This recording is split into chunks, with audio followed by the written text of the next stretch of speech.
ताले लग सकते हैं बांग्लादेश क्रिकेट में। लेकिन बांग्लादेश के बड़े प्लेयर के बारे में उन्होंने कहा ये तो इंडियन एजेंट है। क्या वाकई में इस वक्त बीसीसीआई दबाव में है? क्या वाकई में आईसीसी दबाव में है? जाओ नहीं आएंगे इंडिया, जो मर्जी हो जाए। आईसीसी कहता है कि भाई आपको आना पड़ेगा यार, ऐसा नहीं। आप बताओ आपकी क्या कंसर्न्स हैं, सिक्योरिटी ये वो हम ठीक कर देंगे। इस वक्त आप जानते हैं कि विश्व क्रिकेट में भूचाल आया हुआ है, और ये भूचाल ऐसा नहीं है कि 25-30 साल बाद आता है, ये भूचाल हर साल आना शुरू हो गया।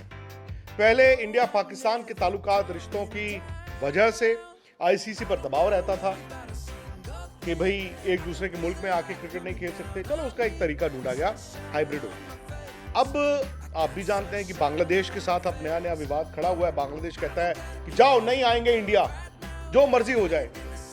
आईसीसी कहता है कि भाई आपको आना पड़ेगा यार, ऐसा नहीं। आप बताओ आपकी क्या कंसर्न्स हैं, सिक्योरिटी ये वो हम ठीक कर देंगे। अब वहां पर उसके बाद उन्होंने दोबारा लिखा, अब उन्होंने कहा नेशनल डिग्निटी हो गई, नेशनल हमारी ह्यूमिलिएशन हो गई, वो सारी तमाम बातें। लेकिन आज एक और चीज हुई, तो चिंगारी जो है वो आग में तब्दील हुई। तो वो सारी बातें क्या वाकई में इस वक्त बीसीसीआई दबाव में है?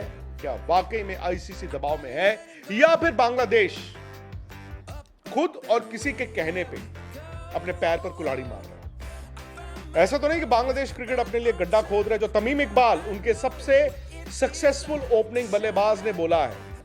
तमीम इकबाल वो शख्स हैं जिन्होंने 2007 वर्ल्ड कप इंडिया को जब शिकस्त का सामना करना पड़ा था, तमीम ने आके बैटिंग की थी, मुझे याद है। और तमीम इकबाल की इज्जत बढ़ी है यार विश्व क्रिकेट में। उन्होंने आके बोला कि देखो मुस्तफिजुर के साथ जो इंडिया ने किया वो अच्छा नहीं था, लेकिन आप अगर सेंटिमेंट्स, इमोशनल सेंटिमेंट्स के बिना पर ही फैसले लेते रहेंगे तो अच्छा नहीं होगा। उन्होंने कहा कि आपको आने वाले 10 साल का सोचना चाहिए। आप इंडिया से या आईसीसी से अगर पंगा ले रहे हैं, ठंडे दिमाग से देखिए, सोचिए, क्योंकि ये ना हो कि आप अपनी क्रिकेट को खत्म कर लें। क्योंकि उन्होंने बोला कि हमारा पैसा कहां से आता है? तमीम इकबाल कह रहे हैं हमारा पैसा तो आईसीसी से आता है। और अगर आप आईसीसी इवेंट में वहां पहुंच गए जहां पर हमें इवेंट छोड़ना पड़ सकता है, तो ताले लग सकते हैं बांग्लादेश क्रिकेट में। लेकिन उसके बाद क्या हुआ?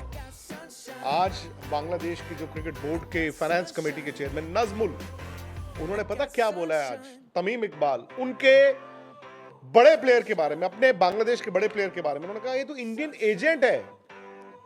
एंड द मोमेंट उन्होंने कहा ये इंडियन एजेंट है अपने इतने बड़े खिलाड़ी के लिए, सो वहां के जो क्रिकेटर्स हैं बांग्लादेश के, और जो क्रिकेट उनके जो प्लेयर्स वेलफेयर एसोसिएशन है, वो अब खड़े हो गए।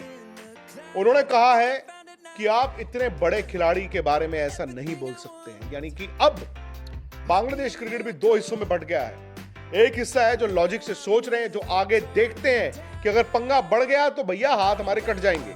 लेकिन एक वो है जो शायद इस वक्त इंडिया और बांग्लादेश के बीच जो पॉलिटिकल टेंशंस हैं, जहां पर हमारे हिंदू भाई बहनों को वहां पर कत्ल भी किया जा रहा है, वो उसको भुनाने की कोशिश कर रहे हैं।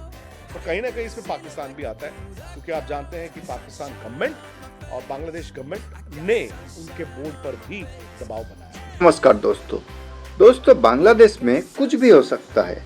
उनका एक फॉर्मर क्रिकेटर जो बांग्लादेश में कैप्टन भी रह चुका है, तमीम इकबाल, वो अगर कुछ भले के लिए कुछ बात बोल देता है तो वहाँ का मिनिस्टर बोल देता है ये तो इंडिया का एजेंट है। मतलब कुछ भी। अभी वही बात को लेके उनको पड़ गया बहुत ज़्यादा भारी। अभी उन्होंने भी मांग कर दिया है कि माफ़ी मांगना पड़ेगा तमीम इकबाल से। दोस्तों, क्या सच में बांग्लादेश का इतना औकात है जो इंडिया के बिना सरवाइव कर पाएगा? आप अपना ओपिनियन कमेंट बॉक्स में जरूर बताइए।